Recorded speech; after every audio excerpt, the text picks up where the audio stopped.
being here. I know it's late, and it's been a probably very long day for everyone, but it's still warmer in here than outside, so I think it's going to be very nice. And we're going to have a very, very nice conversation tonight. I am Pablo Vieira. I am the Global Director of the NDC Partnership Support Unit, and today we are going to be discussing finance and how to increase access to finance for the implementation of NDCs. The NDC Partnership is a global initiative. We currently have 62 countries that are members and 11 institutions, including multilateral development banks and intergovernmental organizations.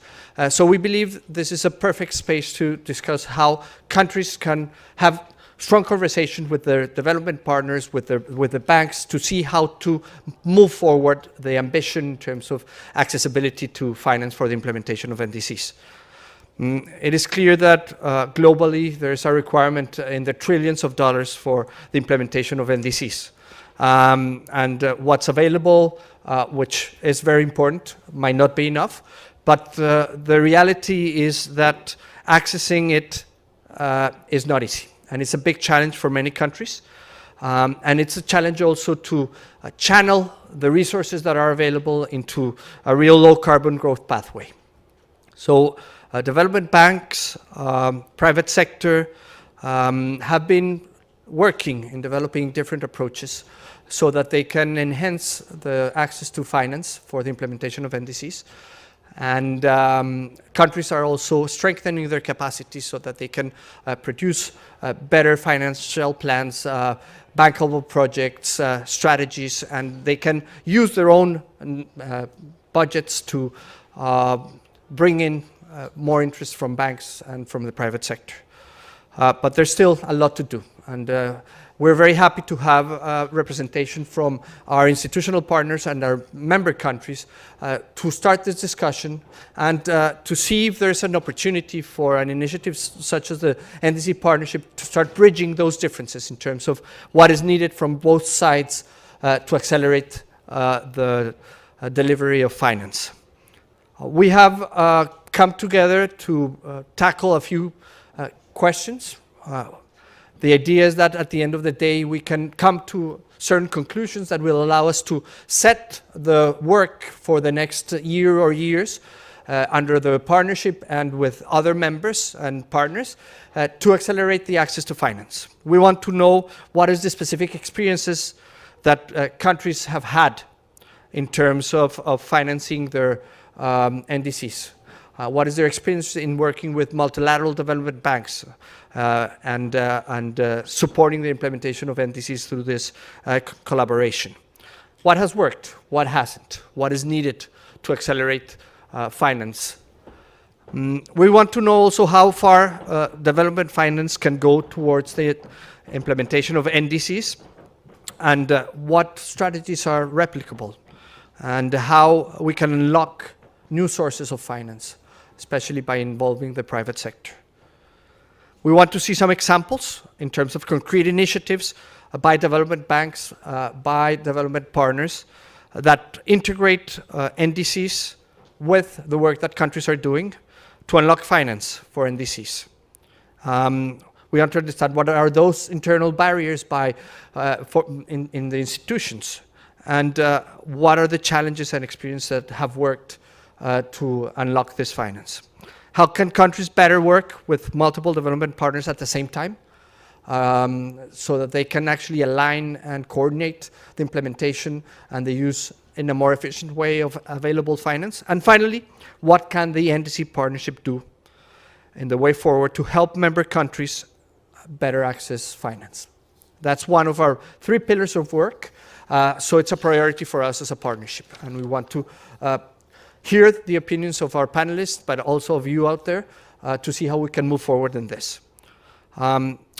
We have a very interesting panel that I will introduce in a few minutes, but I would like to start by inviting Julia Faulkner from Climate Policy Initiative. She's an associate director. to set the pace, to set the tone for this discussion.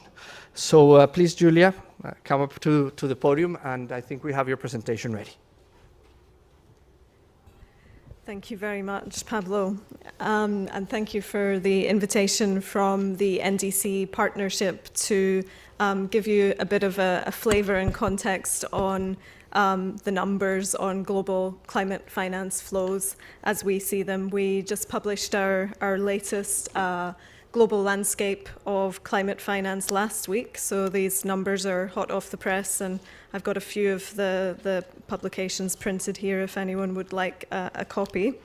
Climate Policy Initiative is a think tank with expertise on policy and finance, working to improve most important and challenging energy and land use policies around the world, with a particular focus on finance. We're supporting governments and financial institutions to grow, whilst also addressing climate risk. We're famous for our climate finance spaghetti, which you'll be able to see on the next slide. Tracking climate finance, working on effective climate finance, but also on developing transformative solutions to scale up climate finance through our Global Innovation Lab on climate finance. So if you could move to the next slide, please. I don't have a clicker here, but...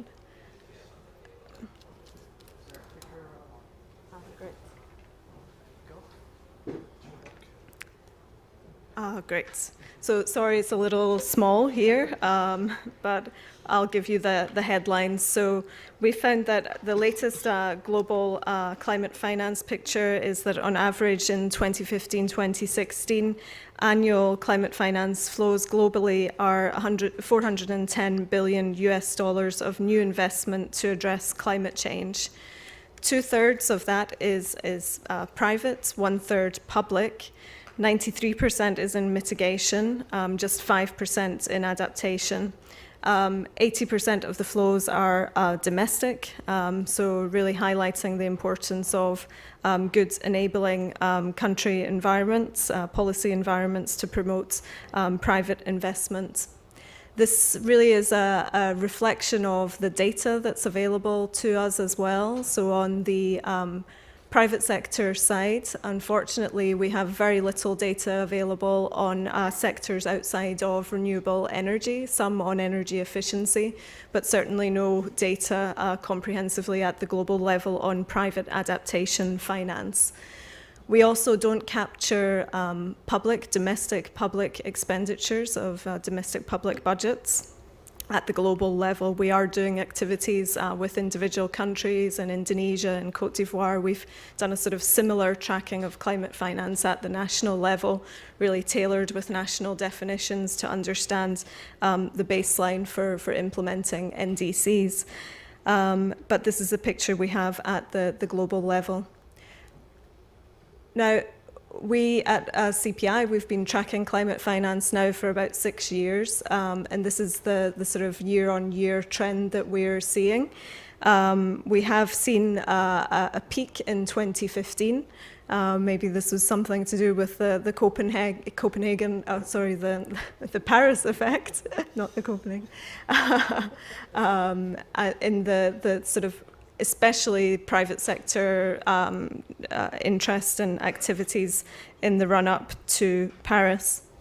But also behind this, we really see sort of public climate finance flows relatively stable year on year, but large variation in private sector flows. In 2015, this was due to large capacity installations of renewables, especially rooftop solar in the US and Japan, but also renewables in China, and alongside that, falling technology costs. But how does this sort of very large flow of finance of 410 billion compare with the needs? Well, it's still very much overshadowed by the needs. So IEA have estimated just for the energy sector alone, you would need 1 trillion per year through to 2050. So we can see that we're far off the mark if you start to think about the full universe of all sectors.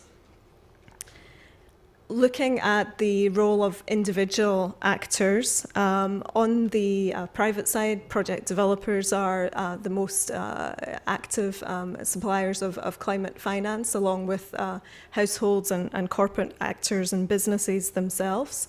On the public side, and really going to the topic of today's session, development finance institutions, national development banks, multilateral and bilateral banks are by far the most important actors here in terms of the volume of climate finance being delivered. You can see probably just the trends there on national development banks. We've actually seen a 13% reduction in the climate finance that has been delivered due to sort of difficult economic situations and contexts in a few large emerging economies. But we have seen in the same period MDB, multilateral development bank finance, increasing considerably, and we find that MDBs are actually we estimate to be 3/4 of the way towards meeting their 2020 targets to scale up climate finance. So there's a lot of positive trends here. What we can see on the public side, on the mitigation side, actually for the first year we've seen energy efficiency financing overtaking renewable finance, but renewables still way up there. And then you can see really the poorer brothers and sisters of agriculture and land use at the bottom there on the mitigation side. On the side of adaptation, about half of finance is going to water and water waste management, followed by land use and disaster risk management. So finally, just to conclude then, I think some positive trends that we're really seeing from our analysis now that we're able to do sort of a 5-year review of climate finance trends is that public and private efforts to green existing flows of finance are well underway. Efforts also to disclose financial risk and the development finance institution targets are starting to reflect in the data. Of course, now governments themselves also looking to green their public budgets and looking to how to finance their NDCs. And we can also see some bright examples, isolated examples of new financing vehicles emerging of blended finance that really once we find the way to scale those, we hopefully will see the numbers starting to go up with scale and speed. So I hope that gives a useful stimulus for the discussions. Thank you.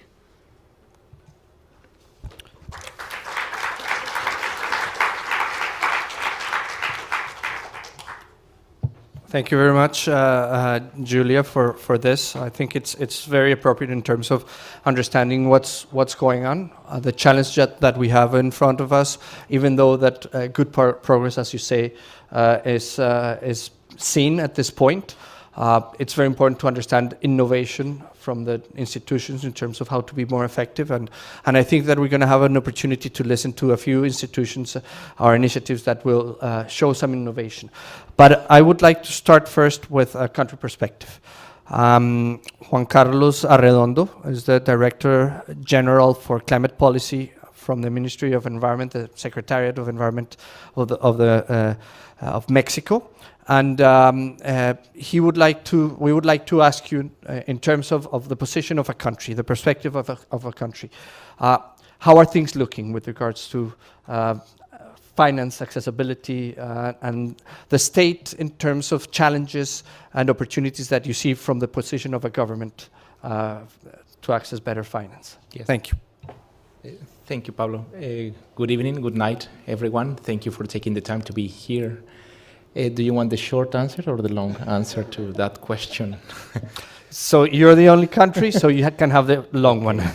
Okay, so I guess it's good for me, I don't know if for you, but at least for me to better explain myself, to give you a hint of how do we understand our NDC and how do we approach climate finance in relation to the NDC. As all of you know, and everyone who is here knows, Mexico submitted an NDC with the intention of telling the world what we intend to do by 2030. We have a mitigation target there, we have an adaptation component there, and everything was happy when we submitted that, well, or at least ourselves. But the main point there is, if we are truly to accelerate investment into what we conceptualize as low carbon and climate resilient development, in which we include the notion of the NDC, we needed to do something else, not just sending out an NDC with a target and a mitigation and adaptation component. So the next step for us was, for sure, to try to understand the NDC in a broader context, which is the one in relation to the national development. And that comes precisely from what we agreed in the Paris Agreement, that we would like to have a notion by mid-century of what may be the trajectories or the development under a low-carbon situation, a low-carbon climate resilient situation. So what we did, we prepared a mid-century strategy, or what we call the mid-century strategy, which basically is a long-term, by 2050, low-carbon climate resilient development. And basically, if you look at that document that was presented in last year in Marrakesh, and it's available at the UNFCCC website, basically what you will see there is some graphs showing the different potential mitigation actions or options that we are exploring, with the modeling of those, the economic modeling of those.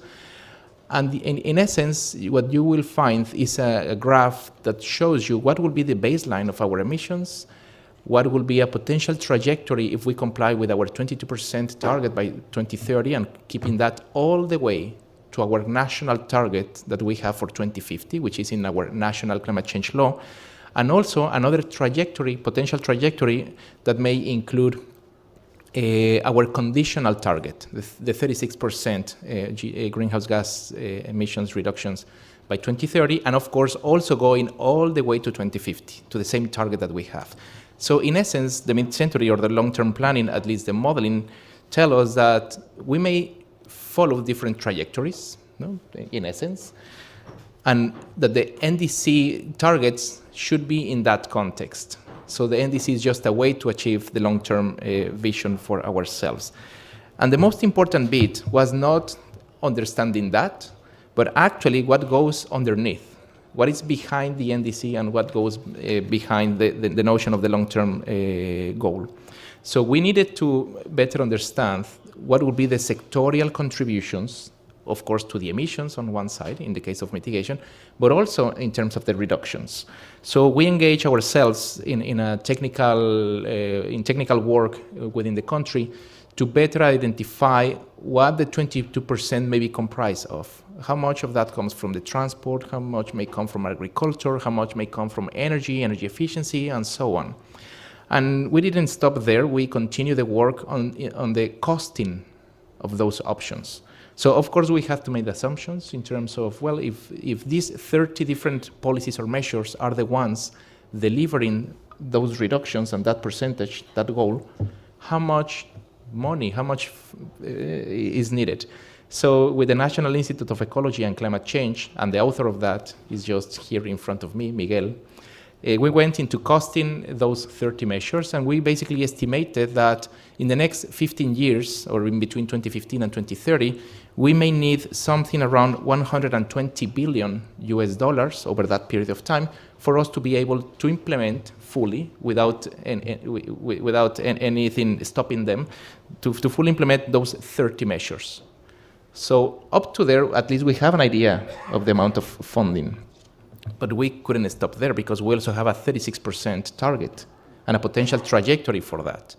So we need to better understand what may go as well underneath, and for those potential policies or measures in there, for us to also estimate the potential investment needs. So we are precisely in that process at this moment.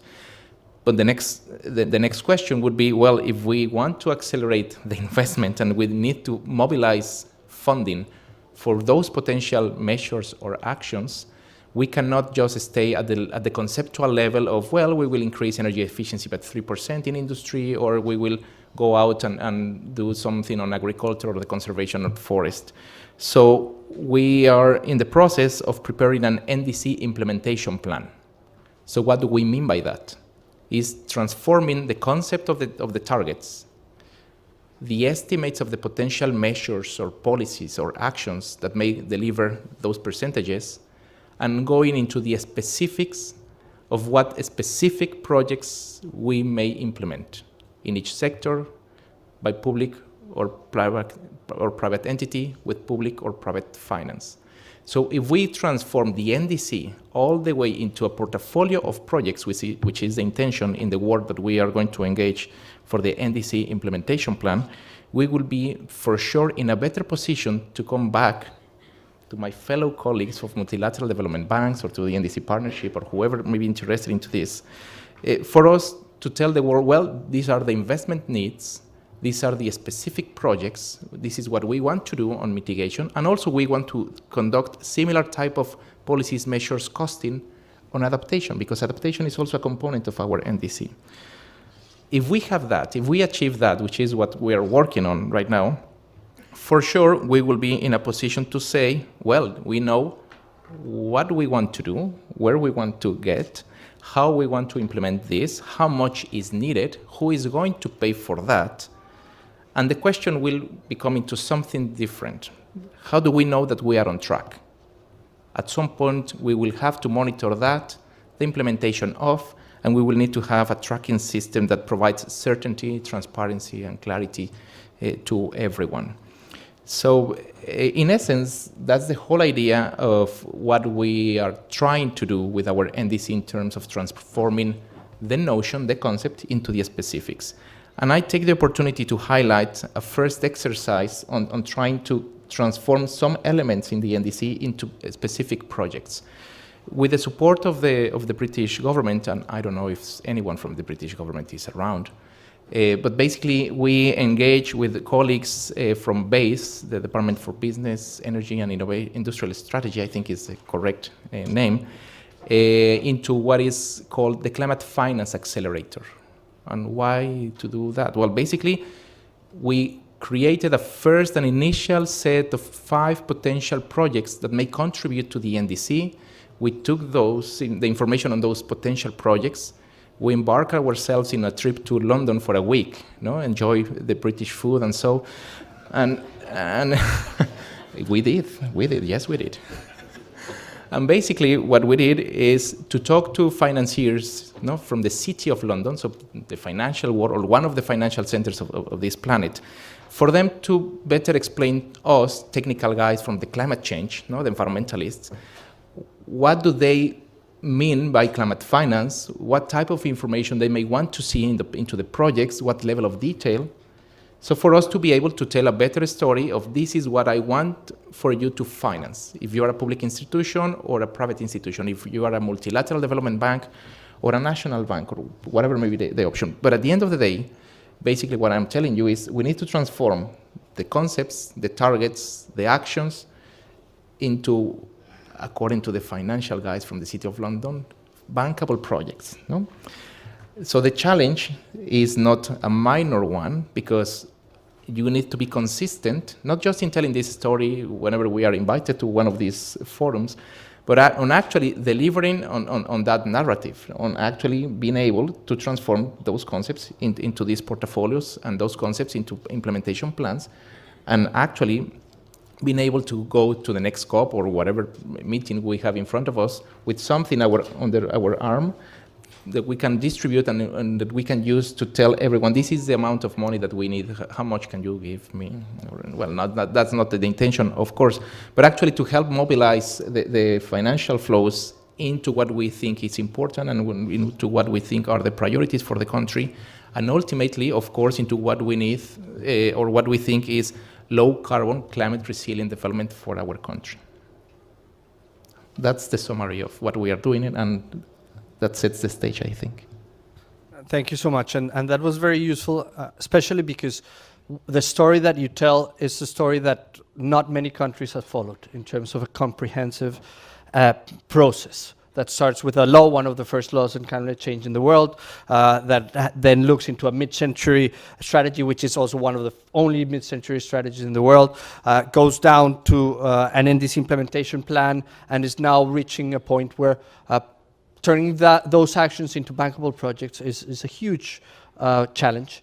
And of course, that's the starting point for conversation with the banks, with the institutions, with the cooperation agencies, because that's what they want to see. And with that in mind, then I would like to ask Jan Willem van der Ven, I hope that was correct, the head of carbon finance from the European Development Bank, to tell us a little bit about the work that they're doing. And maybe if you could frame it around the huge process that a country has to go through to get to this point, and how you see the availability of these bankable projects from countries, and what are the gaps in terms of you being able to effectively get rid of your money.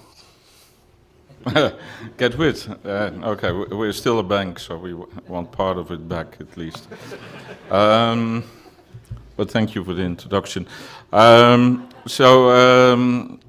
Yeah, my name is Jan Willem van der Ven, and that was correct. I'm heading the climate finance and carbon market work of the bank. So since recently, I also deal with the Green Climate Fund and the JEF and the CTF and those type of climate funds. Is that a clicker, or can I click on the screen? There are a few slides I want to put to you. Work. I think the green. Fantastic. The green one is forward. So let's say on the NDC support. Well, first of all, thank you to the NDC Partnership for inviting us here and to talk a bit on our links to the NDCs. Just EBD is a multilateral development bank, perhaps not known to all of you, but we mainly work in the economies in transition and a number of countries in Northern Africa, including Morocco, Tunisia, Egypt, and since recently we also got Lebanon as a country of operation. We have as a development bank, we have been set up to create markets. That is our key, let's say, remit. And we have a palette of tools that we can deploy, and they are pictured here in this graph. So first of all, we do finance. So we can do all kinds of finance, loans, equity, guarantees. We also mobilize concessional co-finance, among others, from the climate funds.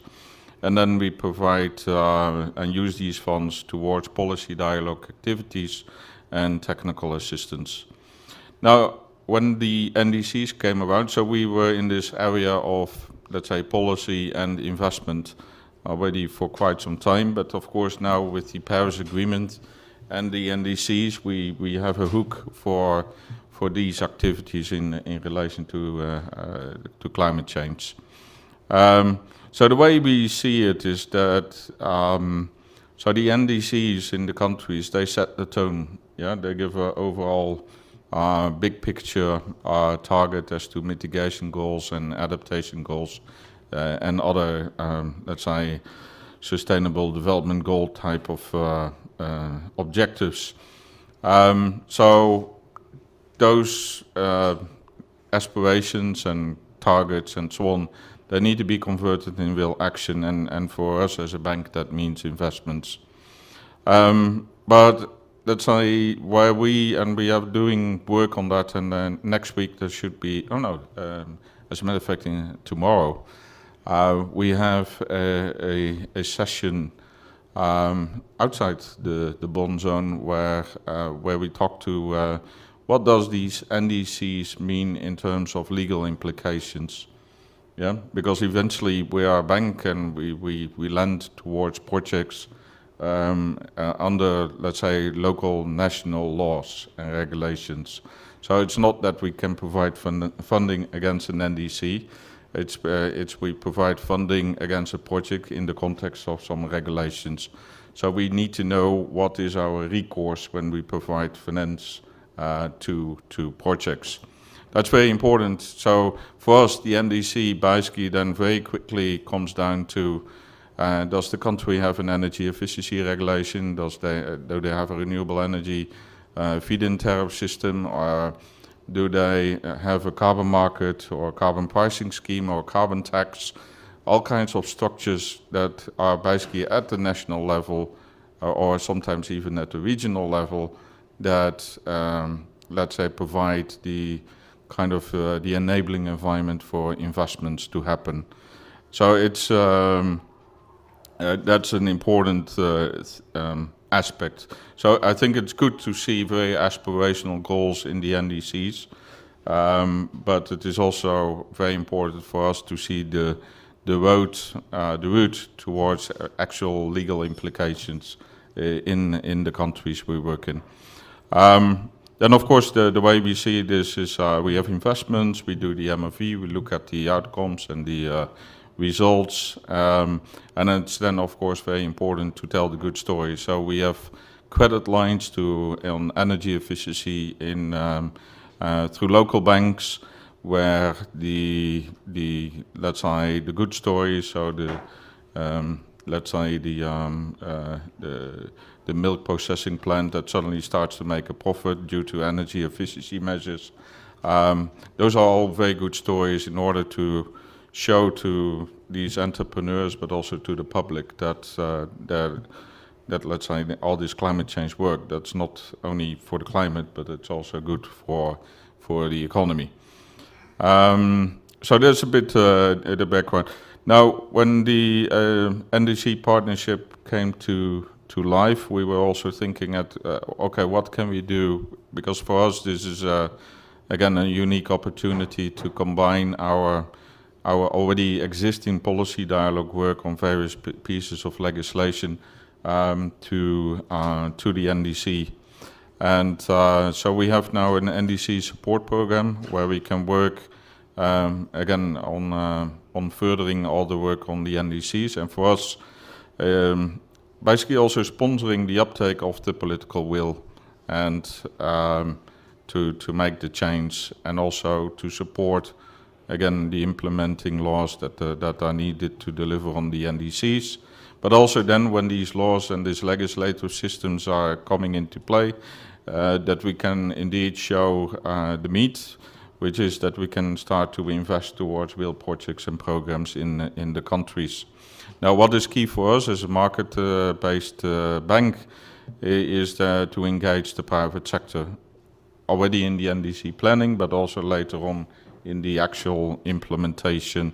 And we're there looking into platforms and so on and communication. Now, I think where we have success stories, like for example, in my view, in Kazakhstan, we see the NDC partnership as an excellent platform to share those results and basically use that also to encourage other governments in the uptake of this work. Insofar my presentation. Thank you very much, and I think you bring a very interesting point. Recognizing that the NDC set the tone, and these are country-driven and came from the countries, but there's still a need to evaluate the risk associated with the political will by the countries.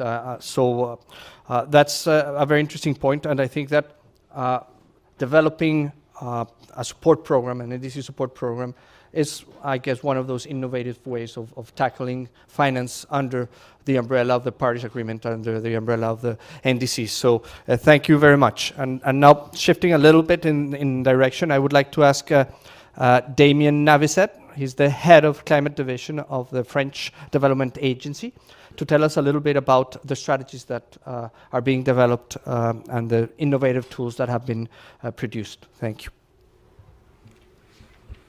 Merci, bonsoir. So I'm Damien from the French Development Agency. So we are the French Bilateral Development Bank and quite active in the field of climate finance, as you may know. We are a member of the partnership, of course, and I chose tonight perhaps to focus my intervention on adaptation. You must have noticed in the initial presentation from CPI that you had a big chunk of mitigation finance and a small spaghetti of adaptation finance. I think it reflects to some extent a reality, especially within investors or even development banks when they operate through loans, even concessional loans. So their main focus is on infrastructure. And there seems to be a bias to finance more mitigation than adaptation. And we all know that that's an issue, especially here and now. So the AFD itself, if you look at our numbers from last year, we financed over the 3.6 billion of climate finance that we reported, only 16% is adaptation, which is probably even a bigger share than what was on the slide. And we want to triple the finance to adaptation, and so this would probably bring adaptation finance to a quarter of everything that we finance. And so one of the ways we thought we would be able to raise these volumes of adaptation finance, so that is finding the projects to be financed, was by putting in place a dedicated preparation facility, if you like, for adaptation project, and it's called Adaptation. So I didn't invent the name, but that's the name of the facility. It's basically 30 million euros as grant, targeting 15 countries, mainly in Africa, or at least LDCs and small island developing states. And it's really about financing three things in the various countries. Firstly, it's trying to support, to some extent, the local capacity for climate governance. As you may know, building the NDCs was, in several instances, a really a new process in the countries, not everywhere, but in some countries, with wide consultation and stakeholder involvement to define what should be in the INDC. So that's one thing that we want to continue to support, especially when it comes to turning the NDC into program and projects. Second, it's about sector planning for the sectors where adaptation is key. So you have your water sector, your agri sector, or even your health sector sometimes. And thirdly, and perhaps more importantly, it's about funding project preparation with these monies. So this is one of the this facility just started 6 months ago, and it was, if you like, our contribution to sharing the experience with the members of the NDC Partnership. So far we've been to 6 countries. So I'll just name them so that you can imagine the target of the facility. So we went to Comoros, we went to Niger, we went to the Dominican Republic with the colleagues from the IDB, to Tunisia, to Mauritius and Madagascar, and soon we'll go to Congo and Senegal and other countries. And the method that we use is always the same. We of course partner with the local institution in charge of coordinating climate change within the government. And basically, the starting point of this facility support is to have a stakeholders workshop, and we invite also other donors, because the key to turning the NDCs into something that makes sense is coordination. NDC is a very sexy thing for donors. We all like to say that we are supporting the NDCs, but we must do this in a coordinated fashion, in fact. And so out of this stakeholders workshop, you can see what's being already financed, what's already being prepared, and what's missing. So in the example of Comoros, it became apparent that there was something to be done specifically in the health sector, in the water sector. and we were able in Comoros also to identify 3 projects. So now we are writing the terms of reference for the studies for the project. So in the end, it's also, I mean, we see it as direct, grant support for the countries, which is always welcome, I guess. But it's also a tool to identify the project which will be able to finance, but not only us, also other donors.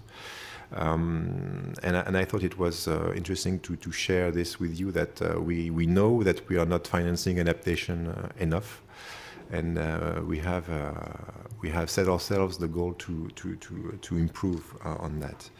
And so the NDC Partnership is, I think it's a useful platform for us, because whenever we go on a mission to a country, we can use the network to coordinate ourselves, for example, and I guess it's only the start. But as we go to more and more countries, we'll begin to see some patterns emerging. But I'm sure if I was to say a few things, you wouldn't be surprised. Coordination within the country sometimes is an issue as well.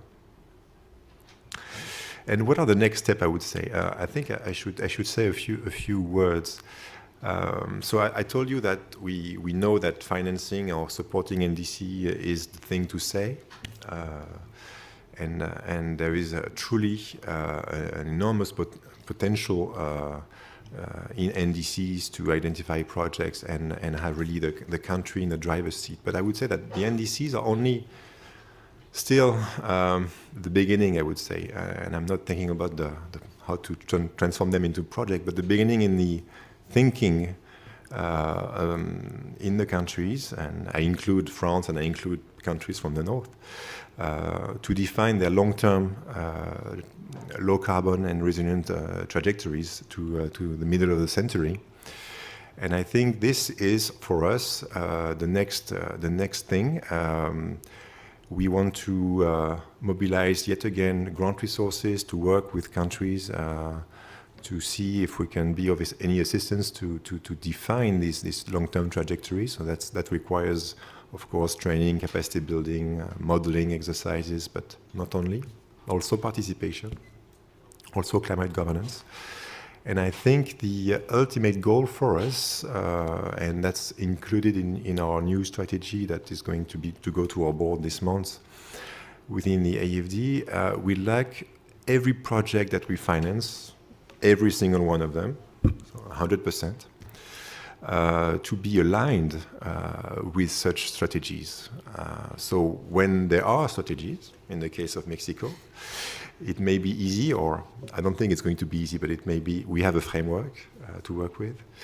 In countries where the strategies are still missing, we'll have to still be able to say something about how our projects contribute or are consistent with a long-term low-carbon and resilient development. And maybe I'll leave it at that. Thank you very much. And yeah, based on the presentation by Angela, it was clear that there's a big gap in adaptation. And I think the discussion about adaptation goes beyond interest, or it's new in the Paris Agreement, or what. I think the risk is a lot higher. I think that it's not so easy to put together a business case around an adaptation initiative. So that generates a lot of challenges. So it's very important to have that initiative. So to finish this first round, then I would like to ask Carlos Raúl Delgado. He's the Climate Change and NDC Invest lead specialist at the Inter-American Development Bank, which is, as you already see it, an innovative initiative to promote financial flows into NDCs. Please, Carlos Raúl, tell us a little bit about what's going on with the AIDB. Thank you very much. Thank you very much, and thank you very much, everyone, for being here this evening. As it was already mentioned by Juan Carlos, by Jan William, by Damian, there are a number of challenges that countries are facing when they're trying to fulfill their commitments on their NDCs. And I'm just going to highlight another one that is very relevant for many people, is that when they're trying to implement their NDCs, there is a big gap, a huge hole in terms of there are not enough projects.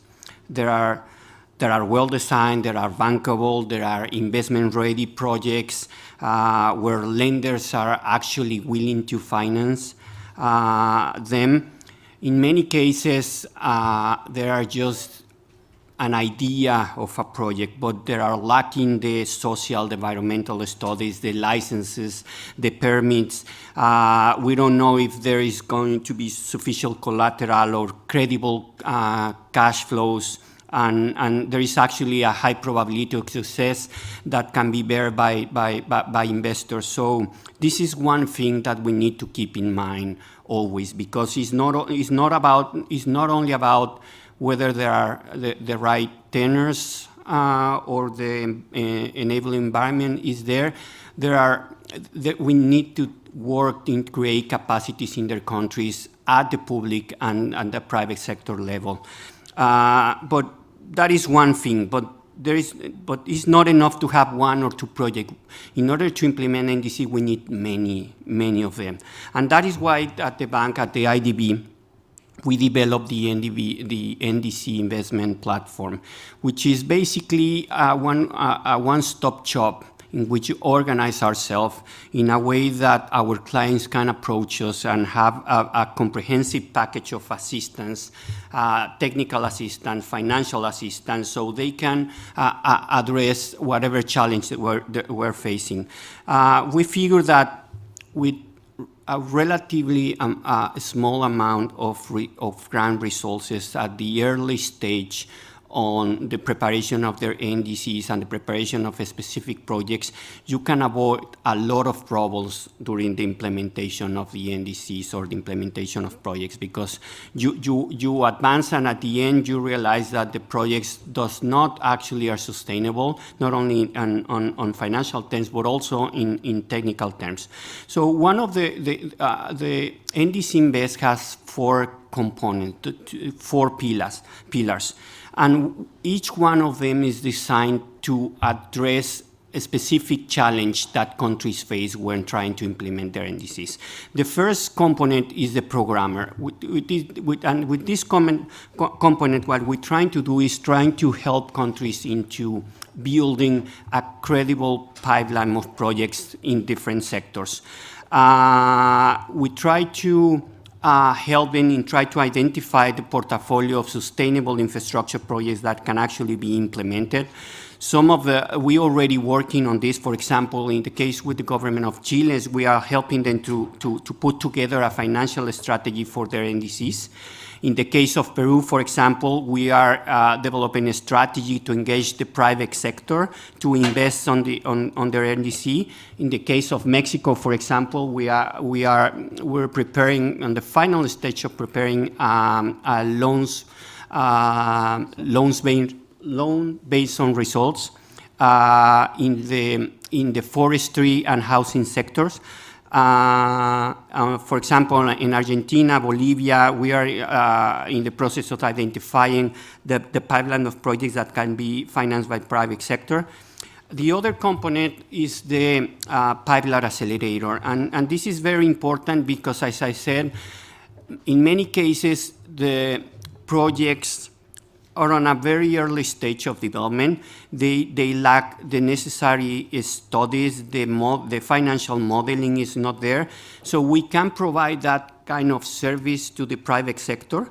We can, depending on the financial capacity of the client, we can do this on a recordable basis, but it can do on a grant basis to actually implement, to go from what the programmer does, which is to create a pipeline, to go into the specific needs of the specific projects built into that pipeline. We are already working on some projects. For example, on the case of Paraguay, we are supporting the feasibility studies for a large urban resiliency project in Asunción. We are creating a facility, a regional facility that supports the engagement of the preparation, the market studies, the project preparation, the capacity building to ensure technical and financial feasibility for urban mobility projects. Another component is what we call the NDC Market Booster. And once you have the pipeline, what the specific projects, when you, in many cases, face is that markets are not ready to finance risky operations or pilots or something that has not been tested.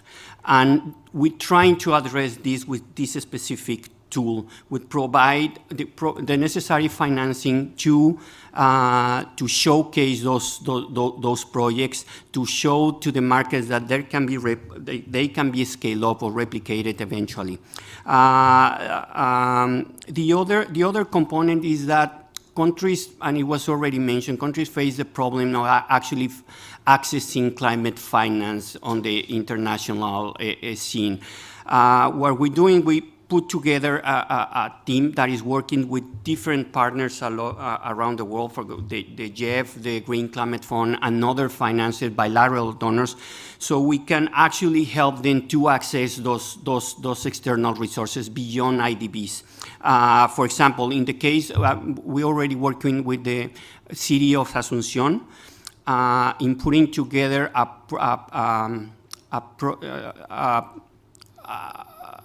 project that is going to be presented very shortly for the private project preparation facility of the Green Climate Fund.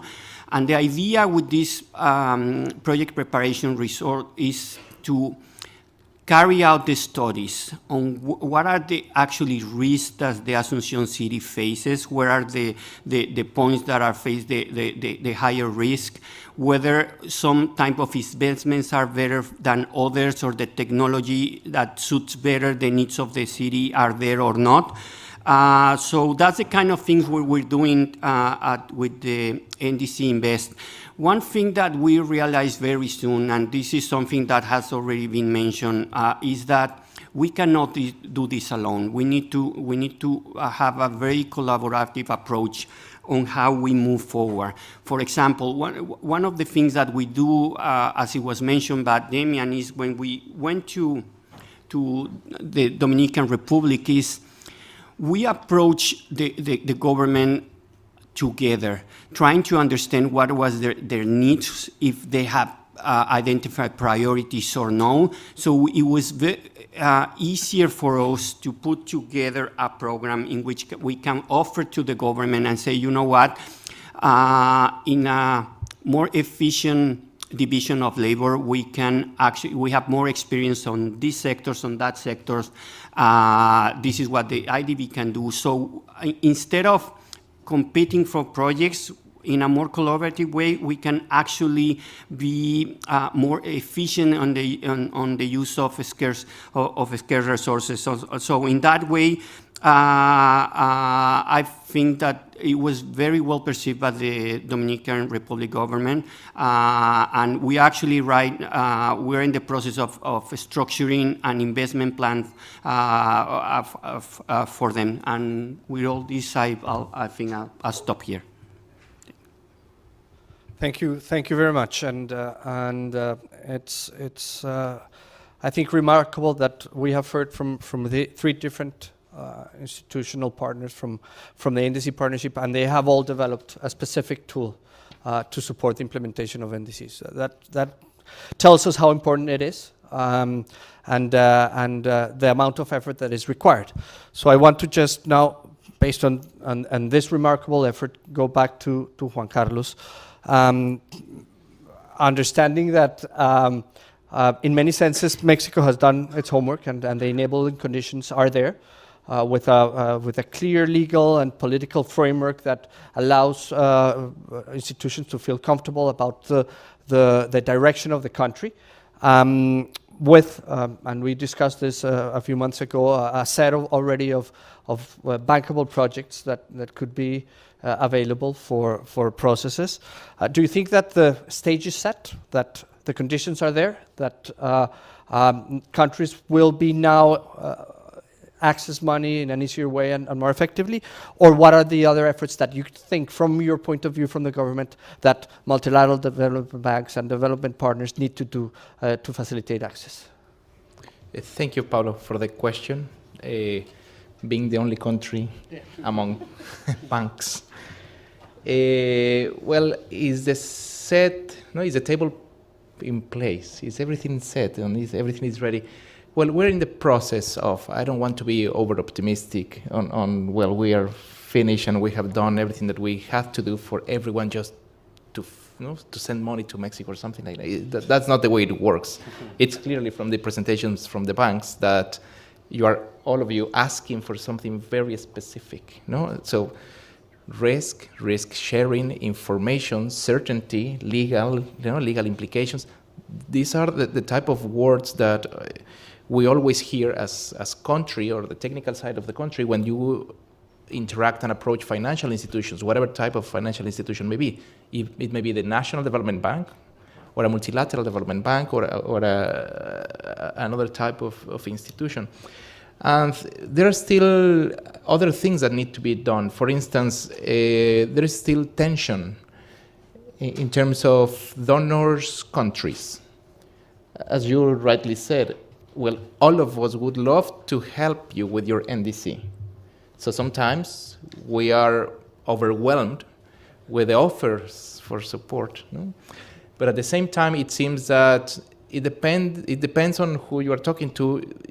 Some may want to compete, or they may want to complement each other.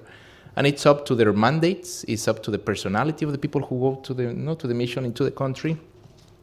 And sometimes that is also overwhelming, because please coordinate everything. In addition to everything that you have to do, please help us coordinate, because you are the one who has to tell us what you want to do.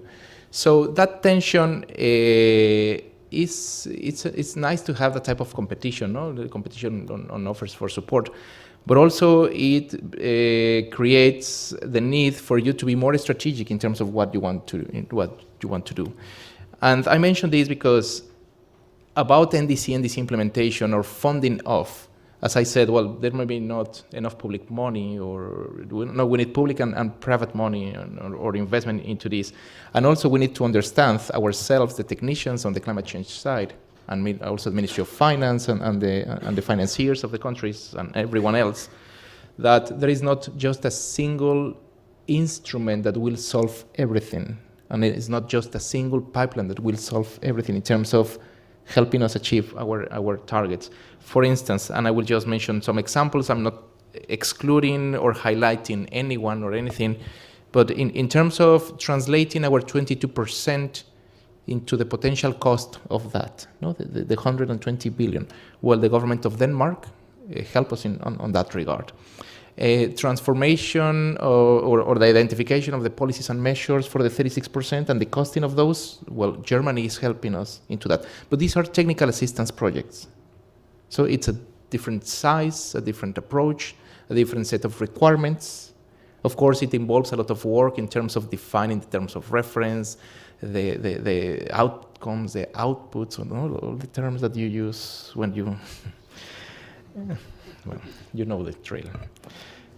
Another option is not just a technical assistance, for sure, as Raul mentioned, well, loans. So this is another type of instrument that is dedicated to a specific type of project. In this case, a results-based loan, which is different from the policy-based loans, which are very common with multilateral development banks. In this case, unless you show us that you have produced some results based on X, Y, and Z, and according to these indicators, knowing what's the current situation and what may be the outcome or the output at some point, if you achieve that, then for sure we will transfer you some money. In this case to the Ministry of Finance, not to the Ministry for the Environment, but anyway, that also helps. And another option, and I have Sean Kidney just in front of me for me to tell that, bonds. The issuance of debt with a different logic and for different type of projects, for a different type of appetite in terms of the investors. So investors who are looking into something different. So what I'm trying to say with these examples is that there is not a single source of funding for your NDC.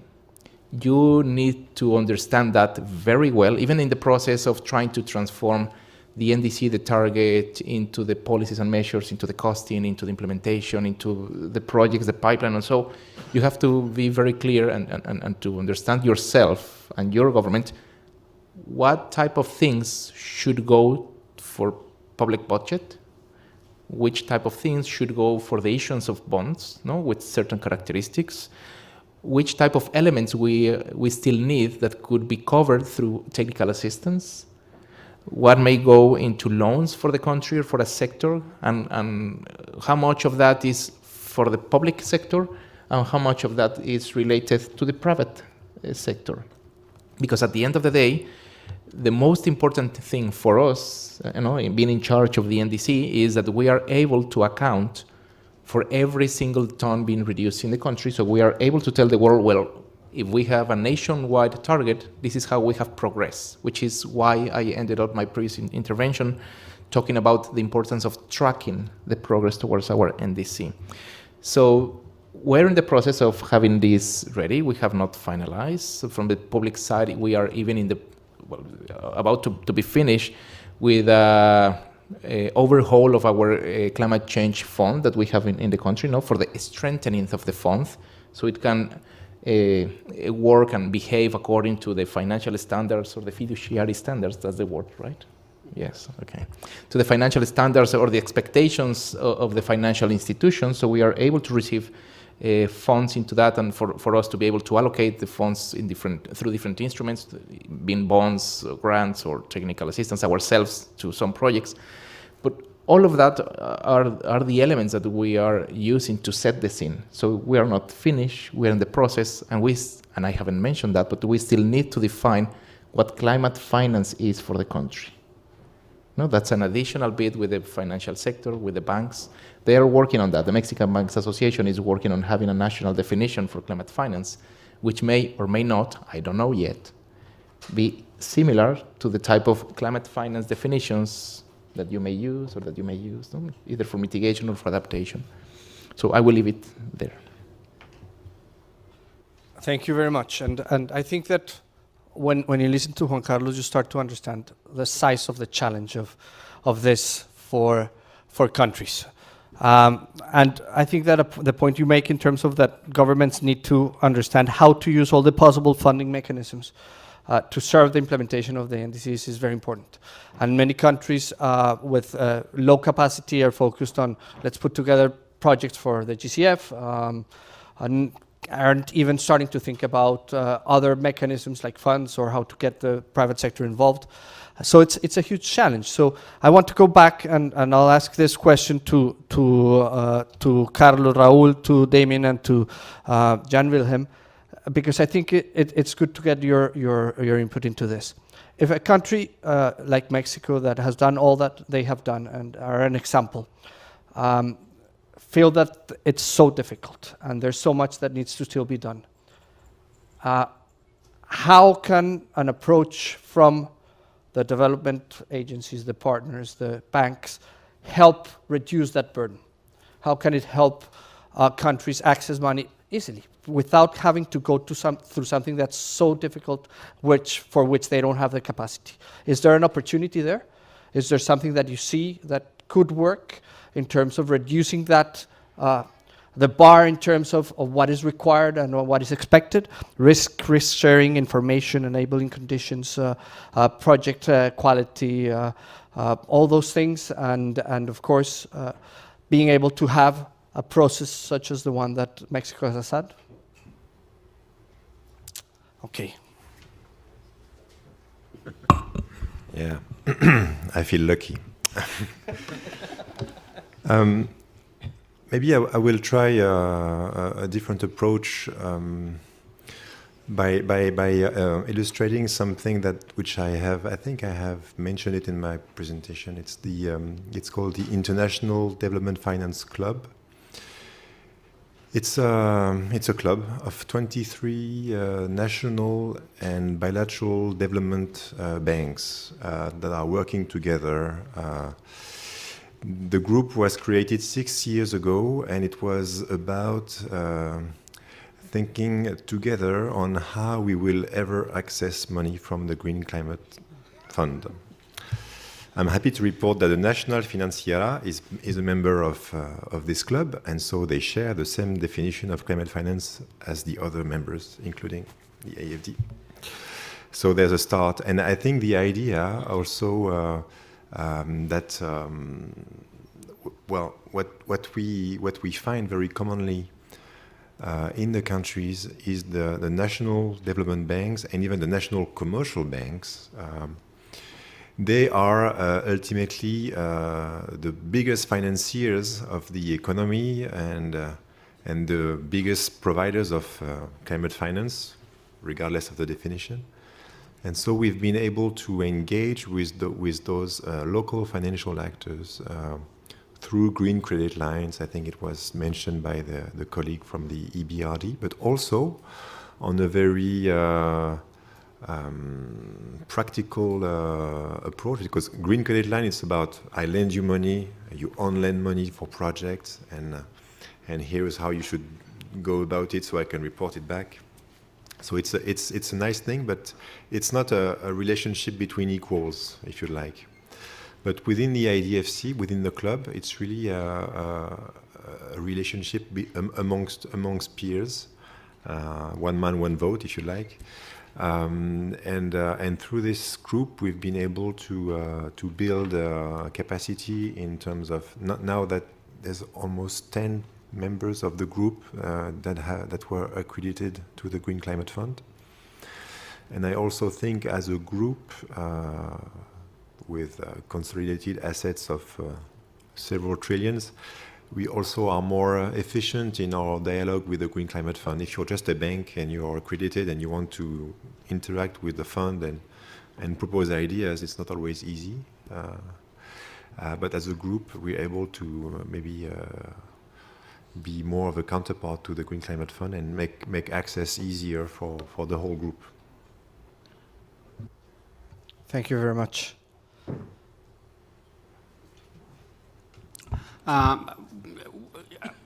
You have to be creative. I mean, there is no one single solution, no one silver bullet, and you really have to be really engaged in the country to try and understand how things work on the ground. I'm going to use one example because I taking advantage that Juan Carlos is here, and I was, until a few months ago, I was part of the Mexican government on the Ministry of Finance side, is that, for example, one of the things that we did when Semarnat was facing the problem that whatever lending the federal government is getting from the IDB ultimately will not go into the pocket of Semarnat to implement things. So what we did there is, okay, we sell the idea to the Ministry of Finance, okay, I know you need resources, right? I mean, that's what they do. So we provide the lending to the Ministry of Finance to justify a large amount of grant resources that can go to Semarnat. This is one solution according to what Mexico was needed at the time. But again, you need to be creative. There is no one single solution. But the important thing is that having this dialogue with the Ministry of Finance, and they are willing to actually go into a systems in which they understand the needs of environment on climate change, has allowed us to have a much different discussion with the Ministry of Finance of Mexico in terms of what the sector means in terms of resources and assistance and technical capacity, which is very valuable and goes far beyond the amount of lending that you are channeling to the country. Thank you so much. Anything to add from your side? Let's say, I think the previous speaker also pointed to that. A lot of development is also relationship driven. And I think each of our institutions have have different relationships with different ministries and different business associations and etc. And it really is about to play to our strengths. And okay, from time to time we are in bidding competition, but I think that's natural. What is, I think, important is that where it comes down to kind of policy dialogue and capacity building around the NDC targets and the implementing regulations, that there is a good solid coordination. But let's say as to finding the deals or originating programs, the competition is good. Yeah. Well, thank you all, and I think that throughout the interventions tonight we've heard very important words that relate very much to what the NDC Partnership is. You know, it's the effort of coordinating, the effort of having one single way of entering into a country and avoiding overwhelming the country with different proposals in parallel. The opportunity of institutions working together, and we have a good example by AFD and IDB in a few countries. So this is what the spirit of the partnership is, and this is what the spirit of this discussion should lead to. What is the best way to continue coming together without losing the competition that is necessary sometimes, to offer the best possible package of solutions to the countries in their process of finding and accessing finance. So we have a few minutes left, and I would like to allow our public to intervene and to maybe ask some questions to all of you. I thank you very much for your interventions, and I think this has been very, very important, but it's clear that there's a lot of work we need to do, and I want to invite you to engage with the partnership and try to find ways to move forward, so that maybe in a year we can have another event like this where we have clear examples of how we have unpacked and solved some of these issues. So there's a couple of microphones out there. Please raise your hands, and I'll take a couple of questions and then come back for the panelists to answer. So let's, okay. Thank you. I think I've got the microphone first. I'm Shan Flu, and I'm from the Asian Development Bank. I have a maybe just a comment or question to the ADF representative. You mentioned this project preparation facility you put together, and you also described how you have been working in those countries. So essentially, this stakeholder consultation leading to the identification of some of the priorities and you know, project ideas.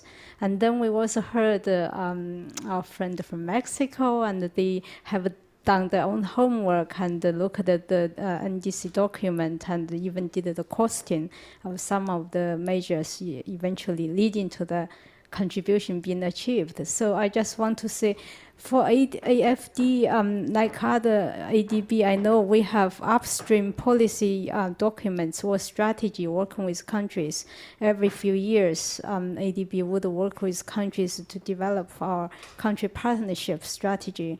In that, we also have, you know, mapped out some of the ideas and priorities based on the, you know, ADB's mandate and so on. So I don't know how these different kind of policy instruments and strategy documents actually interact with the range of ongoing activities. You know, some of them also outlined here this evening. Thank you very much. And I'll take two more before coming back. Who has the next microphone? Please. Hi, my name is Jovin Hari, Singapore. I'm interested to know how the different institutions deal with the local realities, especially when these realities are shifting from a risk perspective, because after all, you're also a business. We heard with AFD the example of a few countries, let's say Mauritius. Mauritius had the Sustainable Island project that was completely wiped out, no website after a political change. The Minister of Environment who will come has changed ministerial portfolio several times. and a lot of people are questioning what's happening to the actual projects. So how do you deal with these things after you've poured in the money so that you can check on sustainability of the projects? Thank you. Thank you very much. The final question for this round, and please. Thanks. Hi, Cristobal from Ricardo Energy and Environment. We were very proud to have been part of the Climate Finance Accelerator that worked with Juan Carlos. And one of the things that we were promoting there was the importance of establishing a dialogue between the private sector investors and the policymakers. And there's crucially a role there for intermediaries, and some of those intermediaries are sitting behind the desk here, but also private sector intermediaries. And I think the key is about communicating the projects. The way to start that dialogue is communicating the projects that are part of that NDC pipeline. You can go early, though. You don't have to have all of the plans in place. So what is the partnership and the development banks doing to stimulate that dialogue and to stimulate the communication with the private sector? Thank you very much. And I would like to ask, maybe you can raise your hand, who wants to answer or comment on the three questions that we have received right now. I think one, okay, let's go. Sorry, I think I heard the AFD mentioned. So I feel I should come out of the woods. Okay. The first comment, I'm going to try to answer it as I understood it. It's true that we have country strategies that define in any given country and that are being co-decided with the country itself, and we don't decide just from Paris what we will do in any given country. So and they tend to be valid for 3, 4, 5 years. But for almost 7 years now, we've had this big institutional target of allocating 50% of our yearly finance to projects with climate co-benefits, and this has gone down to the country offices. So they all have climate targets, if you like. So quite spontaneously, climate finance has become part of our country strategies. Not everywhere, but most of the time. And also from the top down, as an institutional tool, yes, we may take ourselves and for ourselves the decision to finance more adaptation. And then we need these tools, and so they interact and they don't contradict themselves, I hope. In terms of what happens when the reality in a country changes, well, I think we've been 70 years in the development business. Well, 70 years ago it was quite different, but for some times, and we've had to deal with lots of changes, and I think we also have, I guess, a duty of continuity. When of course we can't accept anything, but a country is a sovereign entity, and things change. But usually we finance projects, and the projects, they can be cancelled, let's say, but I mean, once they're built and once they operate, I would say that regardless of the reality of the country, they still achieve more or less what they were designed to achieve. It gets trickier when, and I'm back to my earlier point, when we want to engage with a country on the climate policy basis. And climate policy can depend on the government. We all know that. And so these are instances where we can face difficulty with best in class. We can go as far as do direct budget support and be very happy about the dialogue that we can have and the support we can bring, just in terms of technical assistance sometimes. With as my colleague said, justify entirely that we can bring support through a loan for the budget of the country. But when there is an election, and if the government changes and the policy is changed, then we can be in trouble. Thank you so much. I don't know if so. that takes care, I guess, of the first two comment questions, and I'll answer the third one. And I think that that dialogue is the basis of the work we do under the partnership. Of course, we're country-driven, so if the government wants to start a conversation with the private sector, we do it.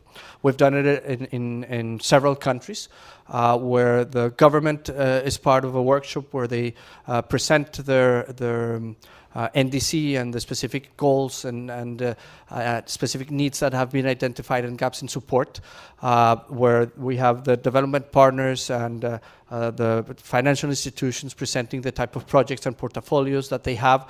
And finally, we have the private sector involved and expressing their concerns, what would be enabling conditions for them to be more engaged.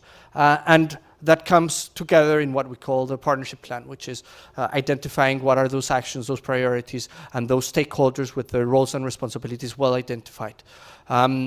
We're starting with this process, and it's been very favorable in a few countries, but we are working completely. If you sit everyone on the table, and maybe you then start having more closed discussions about sectors, about specific programs or even projects, then you are more effective and more efficient in achieving the common goal. I would like to go back to the floor now. We had a few more. Anyone has a microphone already? Here. We have two more here. Hi, I'm Sean Kidney from the Climate Bonds Initiative. Nice to see you, Carlos and Raul. My question is really to the two of you first, which is, in this process of developing these plans, which hopefully becomes part of a broader capital raising plan for Mexico's NDC over time, given so much of your NDC problem was cars and pollution from vehicles going forward, I'm curious about what it practically means for Hacienda. You were in Hacienda, of course, because Ministry of Finance controls the strings of everything in one way or another, including the development banks. So how far down that hole have you got to be able to get Hacienda to take action that's really required and also to direct the relevant development banks like Banabras and Nafin? Yes. Thank you very much. Let's take another two. Yeah, I know you want to. Okay, I think we have. Yeah, please. Yes, I'm Miguel Braceda from Mexico, from DINEC.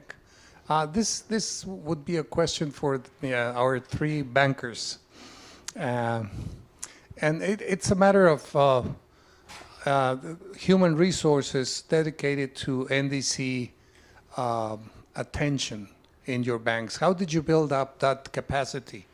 And do you think it's enough? And you think you have like most of the tools that are needed in order to face NDC projects all over the world? I mean, it's probably a difficult question. I don't know. Thank you. Thank you. Thank you. And a final question? Thank you. I'm Simone Esposito from Farad Group, Luxembourg, and I'm guilty. I'm from the private sector. So I have a very, let's say, a practical question. Which kind of instruments are you using? So I would like to taste your risk approach to financing climate change. So what kind of risk are you approaching? Which kind of instruments? Like, are you taking even equity stakes in the projects? And of course, which kind of returns, if any, are you looking for? Thank you. Thank you very much. So we have very specific questions. So I would like to go now to Juan Carlos. Yes. I will take your question on the Ministry of Finance, given that Raul no longer works there. You know, it would be a little bit unfair for you to talk about your past or anyone's past, for that sake. So one practical decision that we took in relation on how to approach the Ministry of Finance and how to get them engaged into the discussions on not just on budget, but on the need to finance NDCs in general. We have in Mexico, by legal mandate, Interministerial Commission on Climate Change, like an institution in which 14 out of 19 ministries of the cabinet are represented and have to meet at least twice a year, convened by us, the Ministry for the Environment, to discuss issues on climate change. So that's the institutional aspect of that. Of course, the Ministry of Finance is one of the participants. Within that commission, we have different working groups on negotiations, on adaptation, on mitigation, on REDD+, etc. And one of the working groups that we just created, that we just launched in August, in the most recent meeting of the Interministerial Commission, was a working group on finance. And of course, who has to chair that working group? So you may guess. So it required some level of exchange with the Ministry of Finance, with the International Affairs Unit, who is the point of contact with these guys, no? With the multilateral institutions, for them to chair that working group. So this is, of course, a first step in addition to others that we have been taking. Another one that comes from a recent evaluation of the climate change policy that was just finalized about a couple of weeks ago, is to bring to them and to the legislative branch the results of the evaluation of this of the climate change policy, and in which you see that everything that exists in the public, in the budget, in the federal budget, that says climate change, all of this is for climate change, billions, no, of pesos, dollar, whatever, for climate change. And when you try to match those billions to the actual programs of the federal government in the different ministries, no, there is not much of a match. And of course, that goes back to the budgeting process in the Ministry of Finance, and of course in the approval process in the legislative branch, in the Chamber of Deputies. So just by providing you with two examples in terms of approach to budget and a space for discussion, we are engaging more and more with the Ministry of Finance. And I think he's not here yet, but the head of the revenues, well, it's a long name, but the head of revenue from the Ministry of Finance, for the first time, I think ever, is coming to the COP as part of the Mexican delegation. No? So we're doing something well. Thank you so much. And I would like to ask our friends from AFD, from EBRD and IDB to answer the two other questions. One was related more with what is the approach in terms of capacity building for NDC implementation and finance from the institutional point of view. And the other one is instruments and tools to deal with risk and the private sector involvement. So I'll begin perhaps.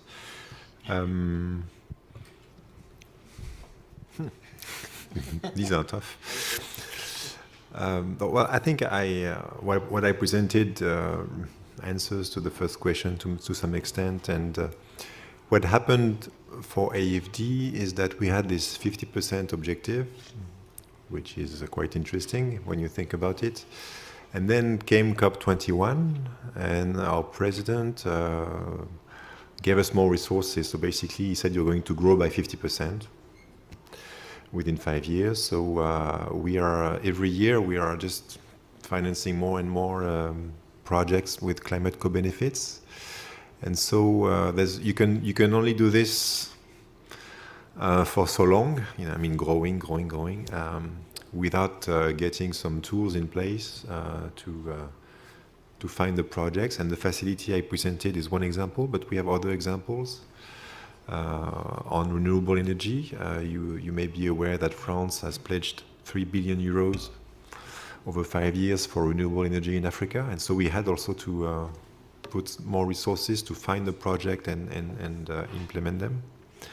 In terms of the tools to leverage the private sector, I would say that we're only getting the tools ready. Probably my colleagues on the left, or your right, may elaborate more. And I'm thinking specifically about the de-risking agenda. So maybe providing partial risk guarantees for private sector IPP, so that they are sure they get paid for their electricity, for example. And so we have challenges because guaranteeing is not a usual tool for a development bank. How do you declare official development aid with a guarantee? We're not so sure, for example. There's also the issue of local currency. It's another nut we have to crack, and we're not there yet. Just to give examples. And maybe on the last note, really thinking also to talk about adaptation. What we've been able to support lately is climate indexed insurance for Africa, for example. And I think to some extent, such insurance tools could also go a long way in triggering more investment in the agri sector, for example. Thank you very much. Yeah, to start with the last question, so EBRD applies sound banking to its projects, which means that returns on equity and so on are similar to market circumstances. Now, in certain cases, we can use and deploy climate finance to buy down the cost, but then it needs to be in light of certain very clearly defined barriers, and it's in fact then the barrier that we need to overcome that could drive the necessity to put in more concessional terms. But other than that, as I said in the beginning, we are a bank that promotes market working, and the moment that we start to deploy concessional finance, we're already distorting the market, and that's in fact setting then a wrong precedent for, let's say, long-term sustainability of the market. That's at least how we see the development. As to capacity building, no, we don't have all the resources in-house. As EBRD, we basically do outsource most of the technical assistance work to consultants, or we work together with partners like the OECD and the IEA and partners like FAO and the NDC Partnership in order to, let's say, leverage that work. And I think our strength is that, let's say, we can provide that political clout that is necessary, that a report doesn't just end up in a square bin, but that it is then that the advice is acknowledged and also being used further down the let's say the road. Thank you so much. Again, I don't want to repeat what others said, but in terms of instruments, you name it. We use guarantees with equities, investments, loans, contingency grants, standalone grants. Of course, when you're dealing with private sector operations or public sector operations, you have to be very careful on how you use concessional resources, whether coming from your own capital or coming from external sources, because we are not profit-oriented. First, we are, in terms of returns, we're not profit-oriented institutions. On the contrary, we complement markets. We go with others to try to break new ground, or we go when nobody is willing to go, where the investors cannot bear the risk, so we can showcase a particular type of technology, for example. But you have to look MDVs in a different way. You have to look MDVs in a way which they complement the markets and are able to assist on the public sector side at different kind of needs to improve the enabling environment that translates into those investments that are needed. Well, thank you all very much for that answer. Unfortunately, we're over time now. I have a big red clock in front of me telling me that I'm 5 minutes over. So I just want to thank you all for being here, and I want you to help me thank our panelists for this very interesting discussion.